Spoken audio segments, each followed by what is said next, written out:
Hey everyone, this is Randy from BibleBuyingGuide.com. Today I'm taking a look at a new presentation of an old Bible. This is from the Bible House and is printed by Royal Jongbloed and typeset by Bible House and a company in India. They've taken the 1917 Scofield Study Bible and re-typeset it into a modern font and modern design. It uses the Lexicon 1, number 1 typesetting. So here's the information. They have made some grammatical changes to the book introductions, to the section headings, cross references, footnotes, and they've updated the abbreviations that are no longer in common use.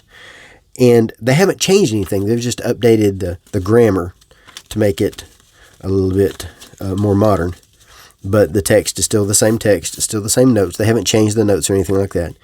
It does still include the introductions, the subheadings, the dates and the cross references, footnotes, reference.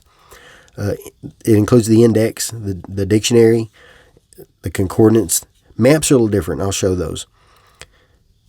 So it's still the same Scofield that you're used to. If you're familiar with the Scofield, then you're familiar with the content. All right, so we have a calf split cover with a little bit of a grain in there, a little bit stiff, the kind that I like actually. And we have 1, 2, 3, 4. 1, 2, 3. We have 4 tooled spine indications, and then all the text stamped in gold. And they've stamped Holy Bible really large and offset it to the left. This is the style that they used to use many years ago. So they've gone back to that old design. And then we have 2 ribbons. The ribbons are a little bit stretchy, and they started to fray on the ends as soon as I got it. So we did have to apply fray check immediately. As soon as I noticed that, we applied fray check. So we have gold gilt edges, Smythe sewn, of course. Vinyl liner, paste down. It does look to be reinforced. So there's that reinforced tape that goes across there. And this will stay open to any page anywhere. Several end sheets in the front that have no printing on them. So these could have been used for presentation and family pages, or you can use them yourself for anything that you want to use them for. Non-glossy pages, which I prefer. And that does help give it structure. I like that. 30 GSM paper. It's a premium paper called Thin Opaque. Now, this was the paper that was the most popular for premium paper before Indopaque came along, the 28 GSM Indopaque. This is not quite as opaque as the 28 GSM, and it's not as smooth. It has a little bit of a rougher feel to the paper. I like this paper a lot. And it's thin enough to keep the weight down. It's rough enough to be able to turn. Has a little bit of an off-white color to it that I prefer. Not quite cream. I wouldn't mind if it's a little bit more cream actually, but it's a good color. I like this a lot, and it's just a good paper. It's not as premium as Indopaque, but it's a good paper. So here's some information about the Bible itself. It's available in hardcover and then leather. Typeset by the Bible House with India Private Limited, and then printed and bound in the Netherlands by Royal Jongbloed. So it still includes all the same introductions, and then they've added some information about the present edition with what they've done with the update.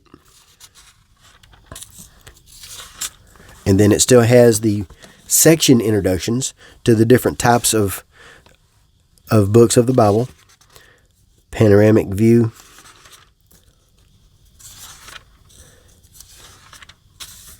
Then here are the section introductions. So this introduces the Pentateuch. And then each section has a separate introduction. I like the way this layout works.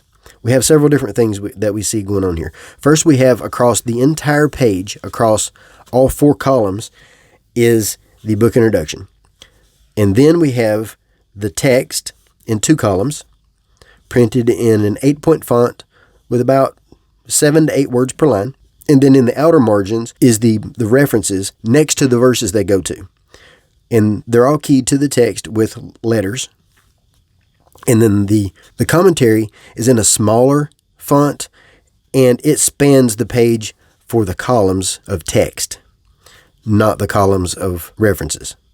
so it doesn't go all the way across the references. This leaves a lot of the margins clear so that you can make your own notes. It's not quite a wide margin Bible, but it does work really well like a wide margin Bible. Book introductions take several paragraphs, and they include information about the author, the name of the book. The dates are at the top of every column of references, and these are from Ussher's Chronology.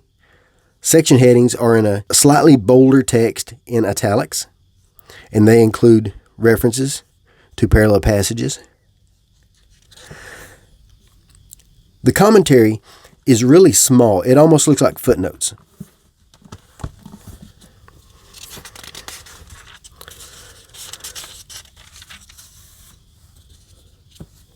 So here's the next page, and we can see, continuing the same design, we can see that we have a lot of space for notes. Across the top of the page, we have the book name and chapter number. All the chapters that appear on this page will be at the top, and then at the bottom we have the page number in the center.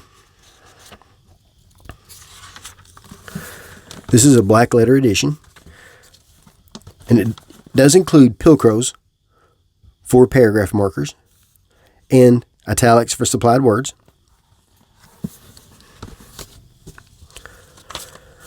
Other than the format and the updated grammar, this is the 1917 Scofield.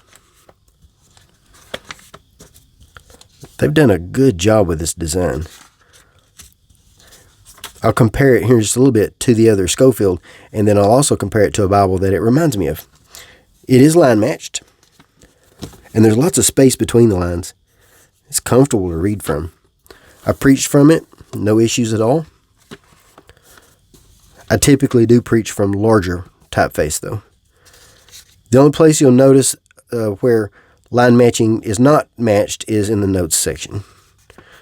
For right here, for example, right here, we have notes on the other side of the page, and that's not going to be line matched. It just can't be. Not an option. So here is the New Testament, and then we have no self-pronouncing text in the text itself. Black letter.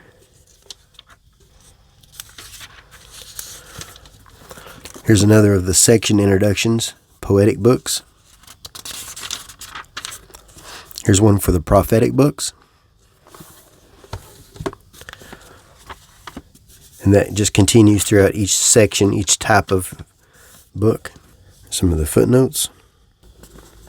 The references also include topical chain studies, and you'll have the first and the last reference in parentheses. And then if you turn to the last reference, then you'll see a summary at the bottom of the page on that topic. Then in the back we have several indexes, and these are very good for Sunday school, they're good for preaching, they're good for basic study. This index includes the introductions, the analysis, the notes, definitions, summaries. Good little index.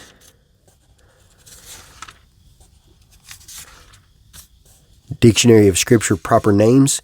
The reason it does not have self-pronouncing text in the text itself is because it is included in the Dictionary of Scripture proper names. So this gives you the name, how to pronounce it, and then information about the name, and then some references. It's a good index. Really good for study. The subject index is one of my favorite indexes in any of the reference Bibles. This is a really good index. It's a topical index. Really good index. Great for sermon prep. Then here's the concordance. That's a large concordance.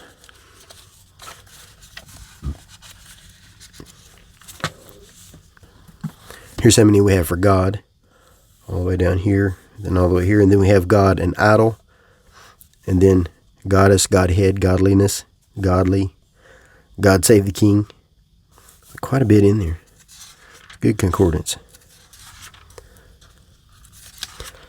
They've added a daily reading plan, and this includes 2 readings per day. Gives you the month, and then the date, and then the readings. one reading from the Old Testament, one reading from the New Testament, and they're in biblical order. It does include February 29th, so you'll need to read extra 3 times out of 4. Then several sheets for notes. Then the maps. I'll go ahead and say these are not my favorite maps when you're looking at them for color. They are decent maps for usability. They look like old maps at first glance, but they have sharp text. It looks like old maps with new text in them. It does give you the longitude and latitude, distance, borders, some routes. There are 8 maps. And then a few pages in the back. So it looks like they've taken some really old maps and then added new text to them. Just to guess them. Overall size. I give the overall size because that's the size you need to know if you're buying a case to put this in. So it is 6 3/4. While publishers give you the trim size, I give you the overall size. Both are correct, they're just different. And then 9 by 1.5. And it weighs 2 pounds, 7.6 ounces. Now there are a couple of Bibles I want to compare to.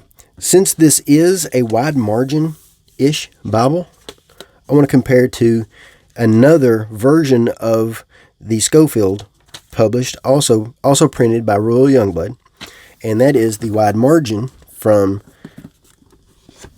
the KJV store.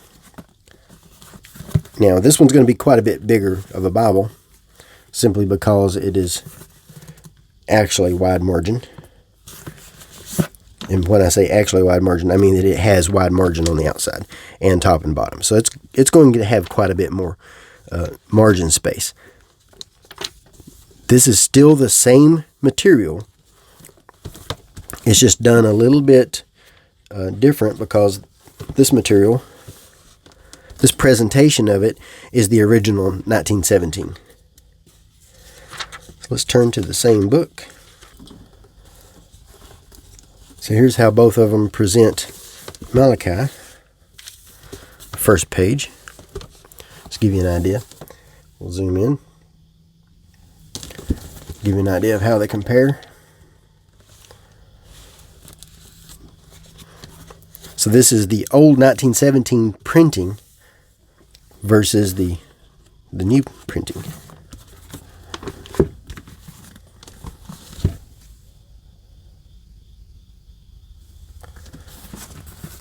Now this one's not even the same kind of Bible, but I have to compare it because it is so similar in size and in design and in paper. This is the Westminster Reference Bible from Trinitarian Bible Society. And, well, you'll see. Let me just open it up here. You will see what I mean. The print is slightly smaller in the Scofield, but the layout is the same as far as references in the outer margins next to the verses they go to. The paper is slightly whiter in the Scofield. Now this Westminster is the older original edition that was printed by Royal Jongbloed. The new one is now printed by Print Corp in Belarus. I've not seen that one myself. I need to review that one now that I think about it. And here's how the two compare. The Westminster is just a reference edition, so it's not going to have commentary and it's not going to have book introductions. But just to give you an idea of how they look and compare. I just thought the layout was interesting because they're so similar.